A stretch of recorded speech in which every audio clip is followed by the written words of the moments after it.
নগাঁও জিলাৰ ঢিং থানাৰ অন্তৰ্গত লালিপথাৰ গাঁৱৰ ৰেবিনা খাতুনৰ পুত্ৰ সন্তান ৰিয়ান আলম আক্ৰান্ত হৈছে এক জটিল ৰোগত। 3 বছৰীয়া ৰিয়ান আলমক মূৰৰ অস্ত্ৰোপচাৰ কৰিব লাগে। জন্মৰ পিছৰে পৰাই আক্ৰান্ত হৈছে শিশুগৰাকী এই জটিল ৰোগত। দৰিদ্ৰ পিতৃ মাতৃয়ে এতিয়া হাহাকাৰ কৰিছে। পুত্ৰৰ চিকিৎসাৰ বাবে হাতত নাই ধন। উপায়ন্তৰ হৈ পিতৃ মাতৃয়ে সংবাদ মাধ্যমৰ জৰিয়তে বিচাৰিছে হৃদয়বান ব্যক্তিৰ পৰা সহায়ৰ হাত। আপোনাৰ অকণমান সহায়ে শিশুটিক হয়তো জীয়াই ৰাখিব, এই পৃথিৱীত ঘূৰাই পাব জীৱন। যদি আপুনি সহায়ৰ হাত আগবঢ়াব বিচাৰে তেন্তে তলত দিয়া একাউণ্ট নম্বৰ যোগে শিশুটিক আগবঢ়াব পাৰে সহায়ৰ হাত।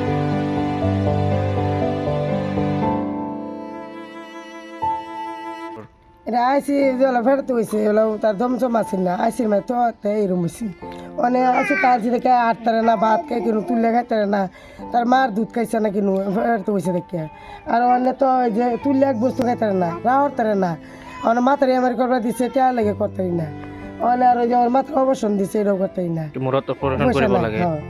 অনেক কিছু পয়সা টয়সা নাই যা পয়সা আছেন সব শেষ তার লাগে মারিচের বন্ধক দেওয়া শেষ করে দিচ্ছি আপোনালোকৰ সাহায্যৰ প্ৰয়োজন হৈছে তো তেনেকুৱাকে কিবা একাউণ্ট নম্বৰ আছে আপোনালোকৰ? আছে। স্থানীয় বিধায়ক তথা অসমৰ মুখ্যমন্ত্ৰীলৈ কি আহ্বান জনাব আপুনি?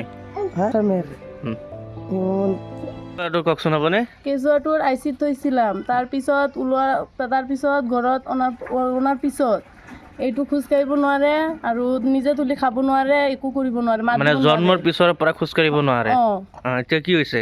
এতিয়া বেণ্ট MRI কৰিব লাগিব, টকা লাগে।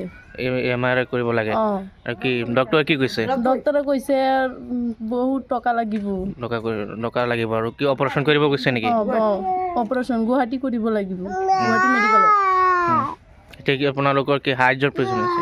আপোনালোকে সাহায্য কৰিব, মোৰ কেঁচুৱাটোক দেখি যিমানে পাৰে ভিডিঅ'টো শ্বেয়াৰ কৰি দিব। আৰু অনুৰোধ জনাইছোঁ এটা কথা, হিমন্ত বিশ্ব শৰ্মাক কিবা যদি সাহায্য কৰিব পাৰে মোৰ একাউণ্ট নম্বৰটো দি দিম, তাৰ ইয়াত কৰিব পাৰিব।